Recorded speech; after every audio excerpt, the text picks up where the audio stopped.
Oke bro, kita lanjut lagi dengan teknik dari Vigyan Bhairava Tantra. Berikut ini tekniknya. Kekasih, pada saat ini, biarkan pikiran, pengetahuan, nafas, bentuk, disertakan.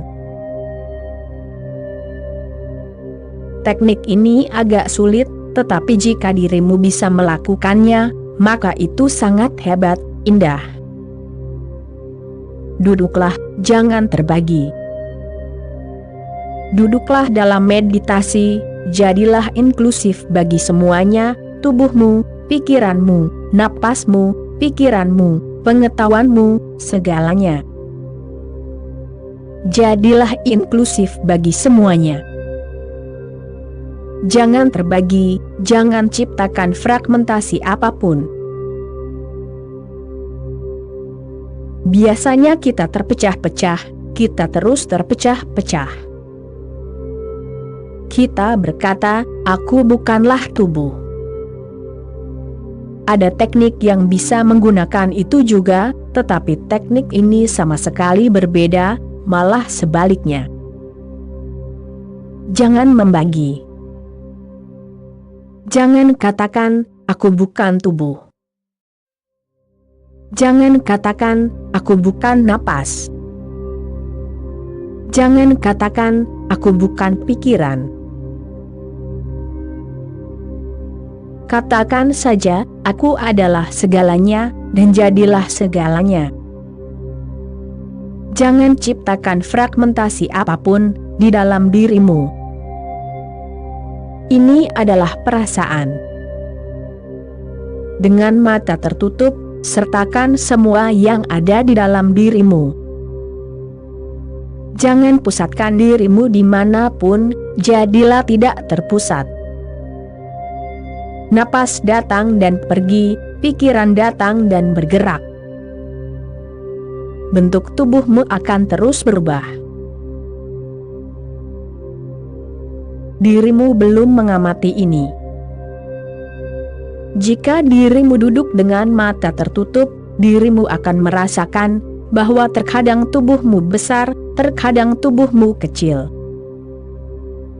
Terkadang sangat berat, terkadang sangat ringan, seolah-olah dirimu bisa terbang.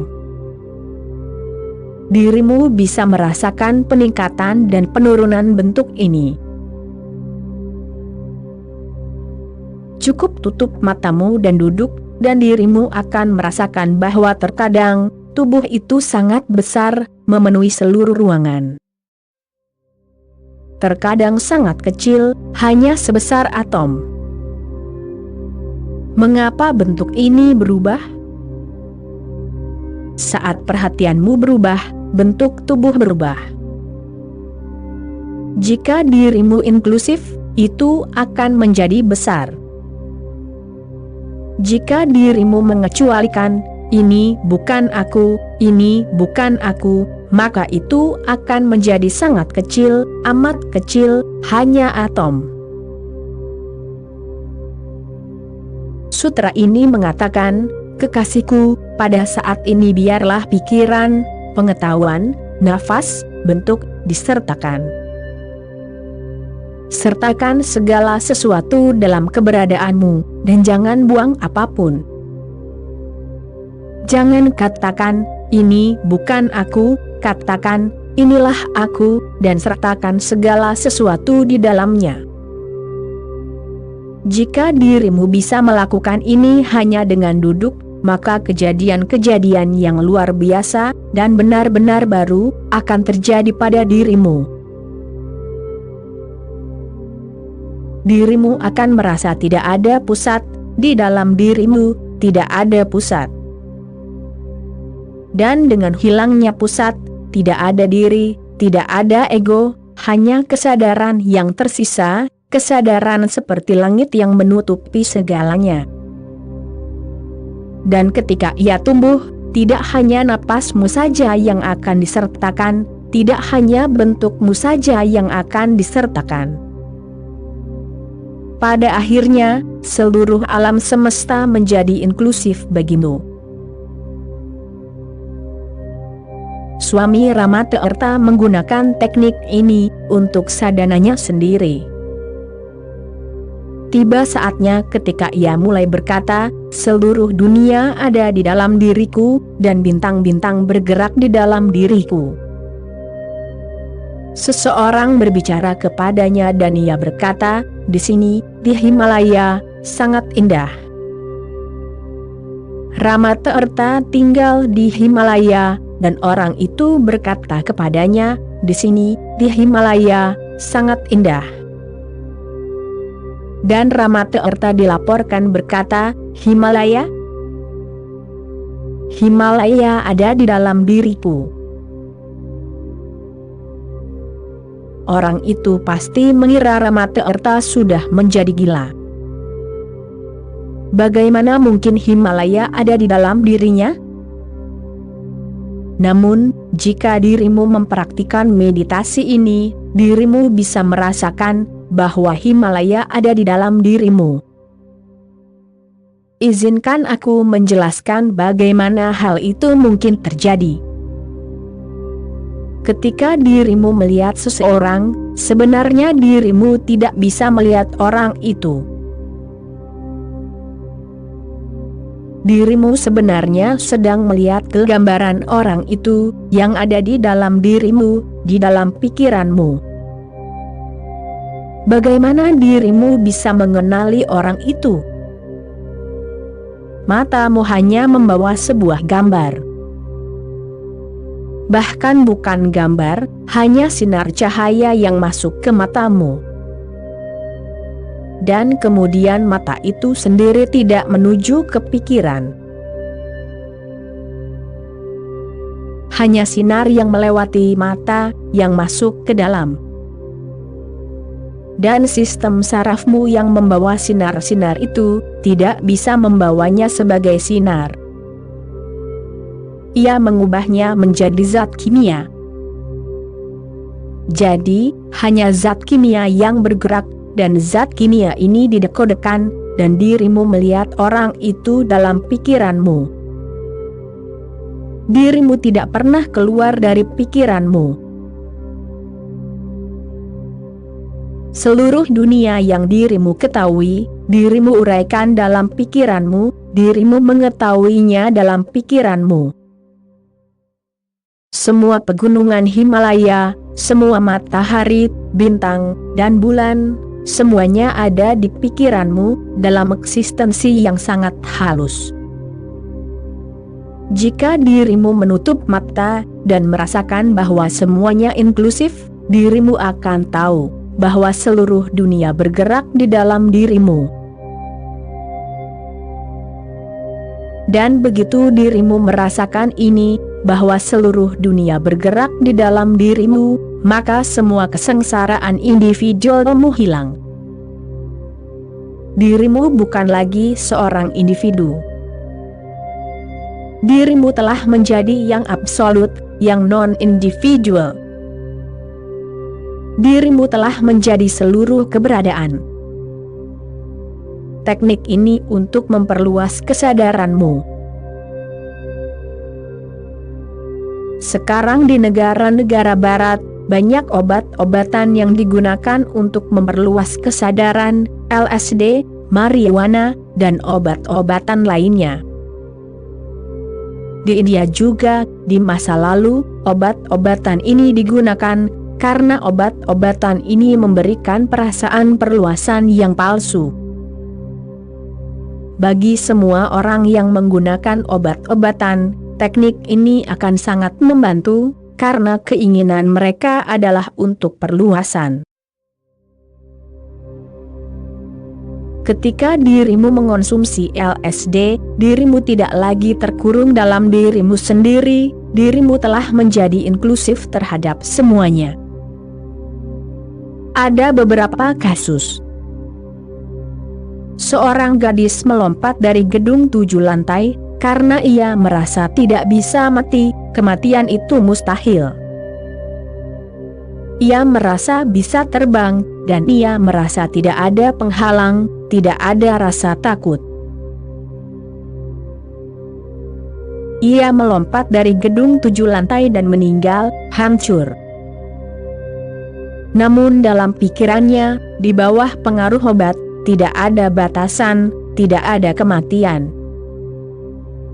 Perluasan kesadaran telah menjadi mode, karena saat dirimu meluas, dirimu merasa senang. Seluruh dunia, lama-kelamaan, akan tercakup dalam dirimu. Dirimu menjadi hebat, luar biasa hebat, dan dengan keluasan, dengan perluasan, semua kesengsaraanmu pun sirna. Namun, melalui LSD atau marijuana, atau obat-obatan lainnya, ini hanyalah perasaan palsu. Melalui teknik ini, perasaan ini menjadi nyata, seluruh dunia benar-benar ada di dalam dirimu. Ada 2 alasan untuk ini. Pertama, kesadaran individu kita tidak benar-benar individual. Jauh di dalam, kesadaran itu kolektif. Kita tampak seperti pulau, tetapi semua pulau di dalam terhubung dengan bumi. Kita tampak seperti pulau, berbeda. Aku sadar, dirimu sadar, tetapi kesadaranmu dan kesadaranku, di suatu tempat, jauh di dalam adalah satu. Kesadaran itu terhubung dengan bumi, dasar. Itulah sebabnya banyak hal terjadi, yang tampak tidak bisa dijelaskan. Jika dirimu bermeditasi sendiri, akan lebih sulit untuk memasukinya, tetapi jika dirimu bermeditasi dengan kelompok, akan sangat mudah, karena seluruh kelompok bekerja sebagai satu kesatuan. Di kamp meditasi, aku telah merasakan dan mengamati, bahwa setelah 2 atau 3 hari, individualitasmu hilang, dirimu menjadi bagian dari kesadaran yang lebih besar. Dan gelombang yang sangat halus sedang dirasakan, gelombang yang sangat halus mulai bergerak, dan kesadaran kelompok berevolusi. Jadi ketika dirimu menari, dirimu tidak benar-benar menari, melainkan kesadaran kelompok yang menari. Dirimu hanyalah bagian darinya. Irama tidak hanya ada di dalam dirimu, irama juga ada di luar dirimu. Irama ada di sekelilingmu. Dalam sebuah kelompok, dirimu tidak ada. Fenomena dangkal menjadi pulau-pulau dilupakan, dan fenomena yang lebih dalam menjadi satu, disadari. Dalam sebuah kelompok, dirimu lebih dekat dengan yang ilahi. Sendirian, dirimu semakin jauh, karena sekali lagi dirimu menjadi terkonsentrasi pada ego, pada perbedaan yang dangkal, pada pemisahan yang dangkal. Teknik ini membantu, karena dirimu benar-benar satu dengan alam semesta. Ini hanya masalah bagaimana menggalinya, atau bagaimana jatuh ke dalamnya, dan menyadarinya. Berada di dalam kelompok yang bersahabat, selalu memberimu energi. Berada dengan seseorang yang bermusuhan, dirimu selalu merasa bahwa energimu telah terkuras habis. Mengapa? Jika dirimu berada di dalam kelompok yang bersahabat, dalam sebuah keluarga, dan dirimu sedang duduk, bersantai, hanya berkumpul bersama, dirimu merasa berenergi, bersemangat. Bertemu dengan seorang teman, dirimu merasa lebih bersemangat daripada sebelumnya. Hanya dengan berpapasan dengan musuh, dirimu merasa bahwa dirimu telah kehilangan sebagian energi, dirimu merasa lelah. Apa yang terjadi? Ketika dirimu bertemu dengan kelompok simpatik, yang bersahabat, dirimu melupakan individualitasmu. Dirimu jatuh ke tingkat dasar, di mana dirimu bisa bertemu. Ketika seseorang bersikap antagonis, dirimu menjadi lebih individualis, egois. Dirimu berpegang teguh pada egomu. Karena keterikatan itu, dirimu merasa lelah.